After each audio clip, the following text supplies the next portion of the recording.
Hey guys, so today's video is gonna be on a type of BDSM called sexual roleplay.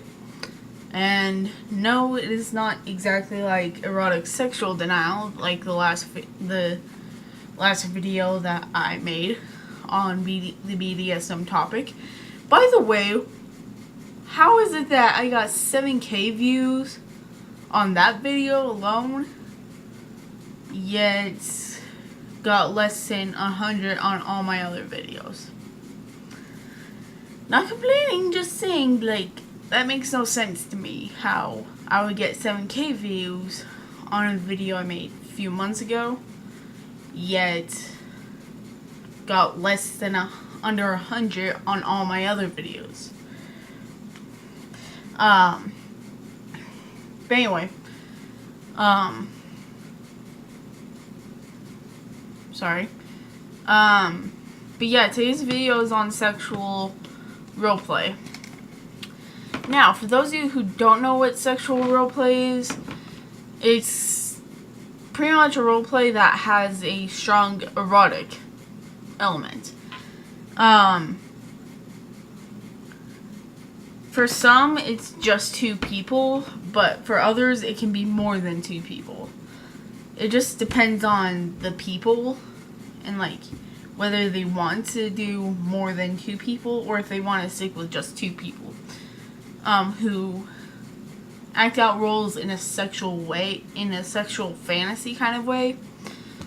And it can be a form of foreplay and be sexually arousing to some people.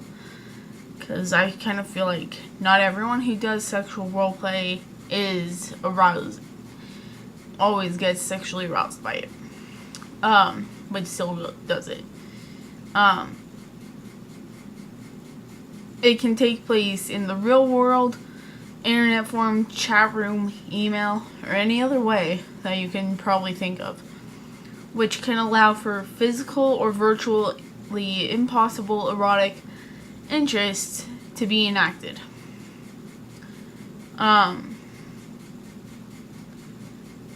The elements that can be included in sexual roleplay is dominance and submissiveness, passivity, or obedience.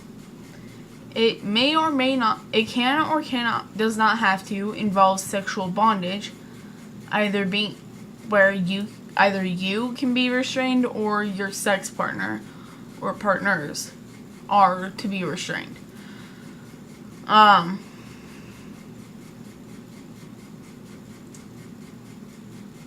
Because of the popularity of the internet, it's allowed, like, for example, people in long distance relationships to engage in online sexual encounters which is known as cybersex, which can or does not have to involve roleplay.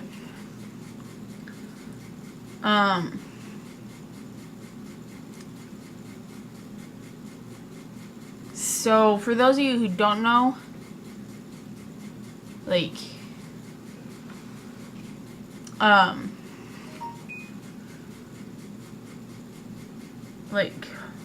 okay, so when it comes to BDSM, for those of you who don't know, the controlling player is known as the dominant, but for those who don't do BDSM, just sex, the sex,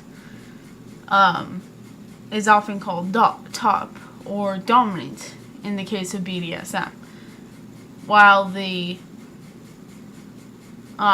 person who's usually known as the bottom in the non-BDSM way is known as the submissive in the BDSM way. Now, there are different types of scenarios. Like, there's doctor, nurse, patient, where, like, if it's just two people, it can be doctor, nurse, or doctor, patient, or nurse, patient. Or if it's three people, then it can be doctor, nurse, patient, or unless it's more people, then it can be vice versa. Then there's escort clients, where one partner assumes the role of a paid escort for an encounter. There's the third scenario where it's executive secretary, where one partner plays the role of a business executive while the other takes the role of their secretary.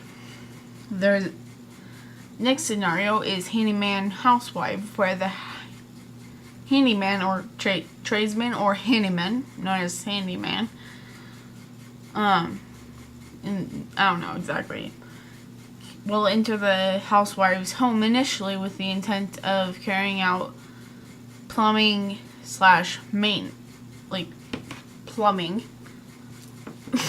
maintenance work. Sorry, I'm not necessarily a sexual person, but I am a very dirty-minded person. For a non-sexual person, I am really dirty-minded. Sorry about that. There's also the master-slave scenario, where the dominant is the master, and the slave is the submissive. Or the submissive is the slave. I don't know. Then there's the photographer and model scenario, where the photographer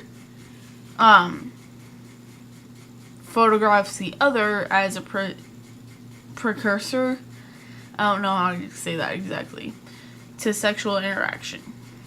Then there's the stripper client scenario, where one participant performs a striptease for the client. And yeah, I have a ring. Yep, it's an Indian ring. And I got it at the mall the other day, and I actually really like it, along with like the 7 bracelets I got there. Anyway, then there's also the teacher-student scenario, where the student, or it can even be an actual teacher-student relationship, where the student is just for the part and must do as he or she or they, or whatever the pronouns of the person is told, or is to be punished by the teacher. There are other scenarios that including age play, where one individual acts and or treats another as if they were a different age. The practice can be regressive, in which the goal is to re-experience childhood or recreating a sexual relationship with people of the pretend and or true ages. Generally, this can involve someone pretending to be younger than they actually are, but more rarely can involve assuming an older role. There's animal play, where one of the players is treated as a non-human animal, such as a dog, cat, or whatever animal. Then there's the authority figure / misbehaving adult, where one player takes on the role of an authority figure and blackmails or humiliates even their partner into sexual activity. There's gender play, where one or more players of the players take on roles of a different gender. Then there's incest fantasy, which is also known as incest play, where 2 or more of the players play the role of family members.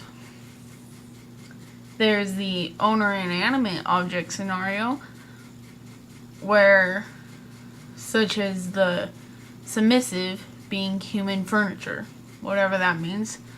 Actually, you know what? Let's look that up real quick. Human furniture. Okay, a form of bondage and sexual objectification in which person's body is incorporated into a chair, table, cabinet, or other pieces of furniture. Okay, that makes sense. Then there's prison fetish, where it's a situational play set in a prison environment. It can be given real life, the scenario can be given real life prisons. Okay, given real life prisons are same-sex communities, this fetish does lend itself more to male-on-male or female-on-female activities and settings. Opposite gender play can also be possible between inmates and guards, or when the setting includes a co-ed prison. Prison play is also an expansion of the uniform fetish, which is going to come up after this next scenario, and will be the last scenario of this video that I'm going to talk about. But yeah, prison play can be an expansion of the uniform fetish by use of inmate, guard, and staff uniforms. Alright, this next scenario is the torturer/captive prisoner, where one player is the captor/torturer, and who abuses the captive prisoner, which can also include ravishment or rape fantasy and kidnap scenarios.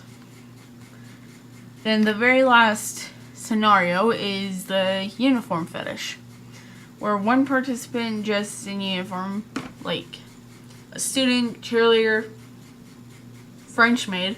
Okay, I was just like, does that actually say French maid? I was just like, what the fuck? Or any kind of maid, really.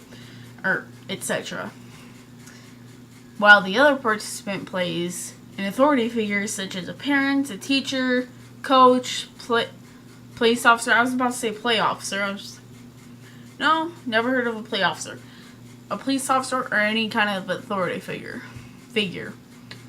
But it can also include scenarios with both participants being being participants in uniforms. So yeah, hope you guys enjoyed the video, and I don't know if I did say it, but I got all this information from wikipedia.com, just so I don't seem like I'm pretending like it's my own work, yeah.